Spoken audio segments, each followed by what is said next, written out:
जय हिंद दोस्तों, रक्षित खन्ना के चैनल में आपका स्वागत है। दोस्तों कैसे हैं आप? उम्मीद करता हूं कि आप अच्छे होंगे। दोस्तों आज के इस वीडियो में मैं आपके लिए 8 सीपीसी की नई रिपोर्ट लेकर आया हूं।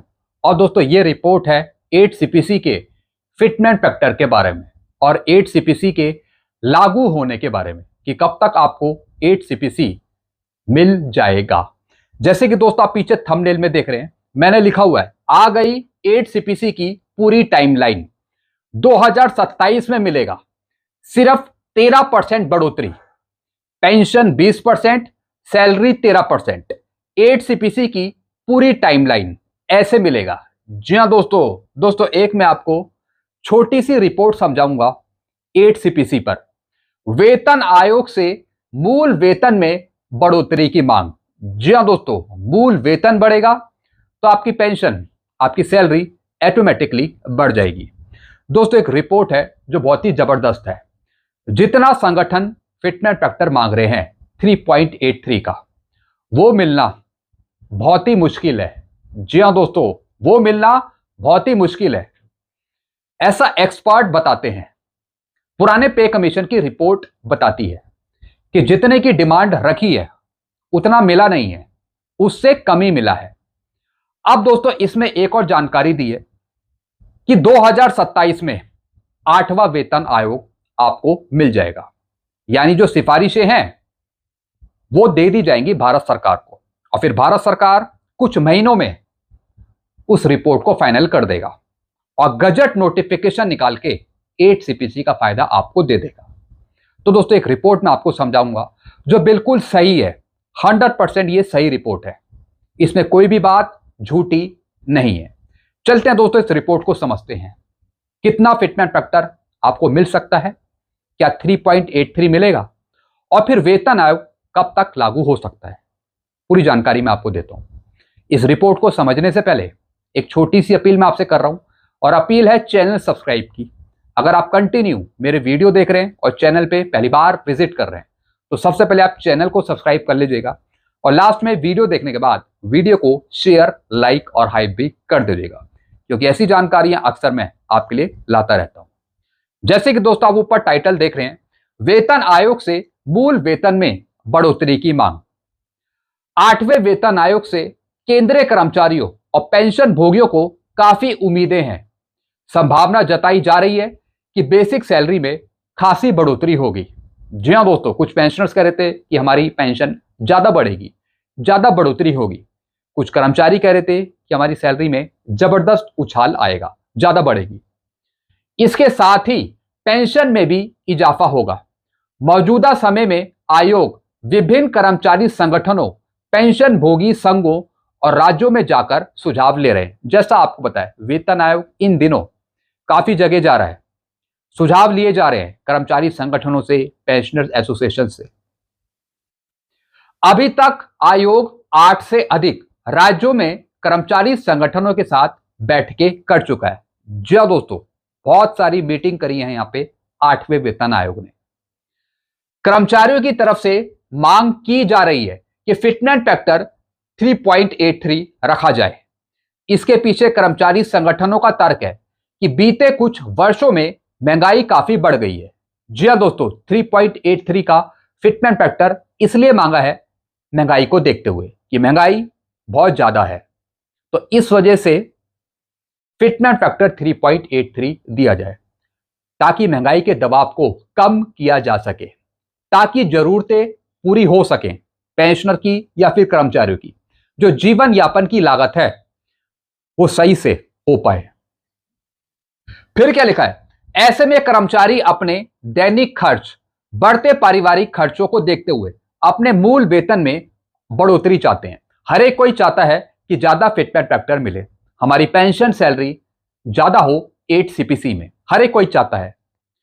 आयोग कर्मचारी संगठनों की मांग पर किस तरह से विचार करता है यह आयोग की सिफारिशों के आधार पर स्पष्ट होगा, लेकिन आयोग के समक्ष हितधारकों द्वारा औपचारिक प्रेजेंटेशन देने की प्रक्रिया पूरी हो गई है। जैसा आपको पता है, तमाम संगठनों ने अपना ज्ञापन दे दिया है 8 सीपीसी को कि हमें इतना फिटमेंट फैक्टर चाहिए, इतनी मिनिमम पे चाहिए, इतनी फैमिली यूनिट चाहिए। यानी ज्ञापन जमा करने की जो तारीख थी वो खत्म हो चुकी है। फिर क्या लिखा है, फिटनेस फैक्टर वह आधार होता है जिस पर बेसिक सैलरी मूल वेतन तय होती है। बेसिक वेतन बढ़ने से उससे जुड़े अन्य भत्ते जैसे महंगाई भत्ता, हाउस रेंट अलाउंस और यात्रा भत्ता में स्वयं बढ़ोतरी हो जाती है। जैसे कि दोस्तों ये सैलरी का पार्ट है, कर्मचारियों की सैलरी में डीए इंक्लूड होता है, एचआरए इंक्लूड होता है, टीए इंक्लूड होता है और उस पर भी डीए इंक्लूड होता है, लेकिन पेंशनर की पेंशन में सिर्फ डीआर इंक्लूड होता है। तो दोस्तों कहीं ना कहीं कर्मचारियों की सैलरी के साथ साथ भत्ते भी बढ़ते हैं। अब दोस्तों यहां पे देखिए, यह सबसे इंपॉर्टेंट पॉइंट है जो मैं आपको अभी समझा रहा हूं। क्या होती है फिटनेस फैक्टर की गणना? मूल वेतन की गणना फिटनेस फैक्टर से की जाती है। उसके बाद जो धनराशि निकलकर आती है उसी को नया मूल वेतन मान लिया जाता है।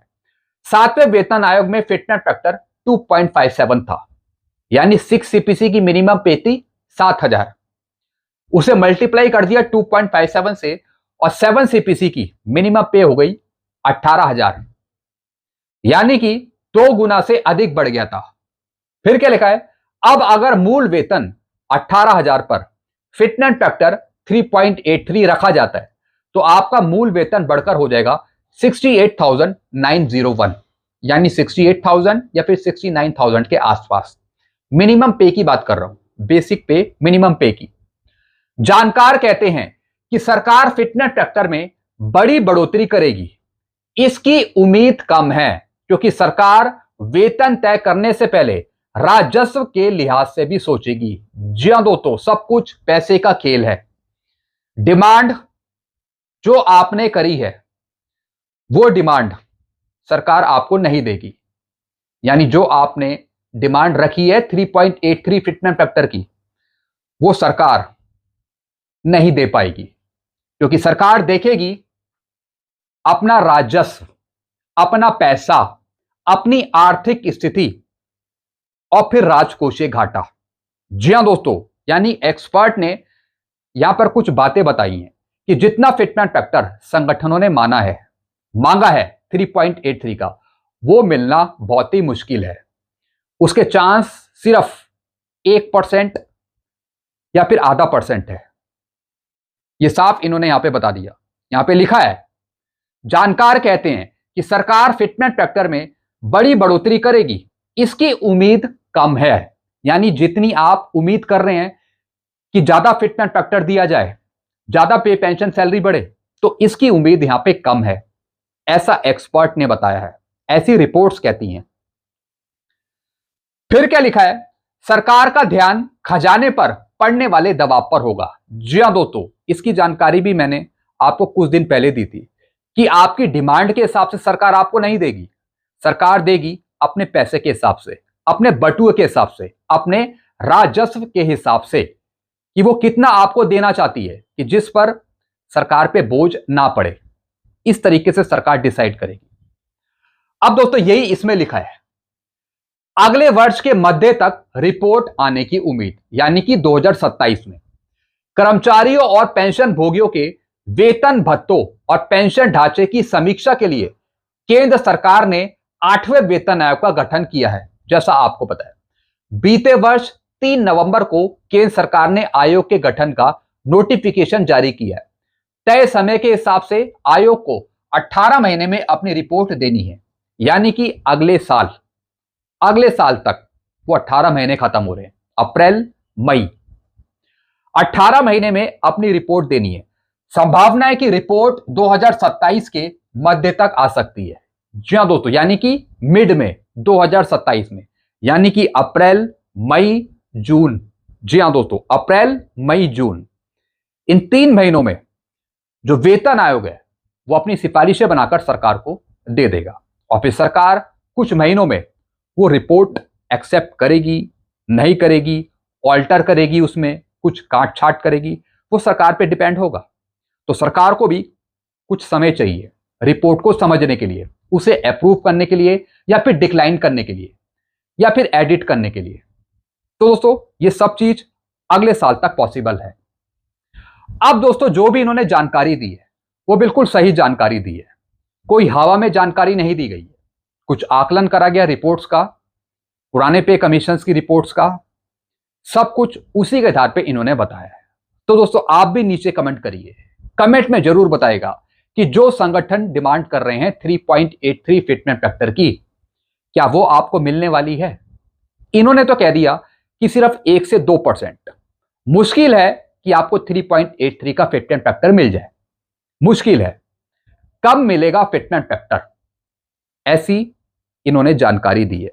बाकी आपके अपने सुझाव क्या हैं, आप क्या समझते हैं, जरा कमेंट में अपनी राय जरूर दीजिएगा। क्या फिटमेंट फैक्टर आपको 3.83 का मिलेगा जो मांगा है संगठनों ने?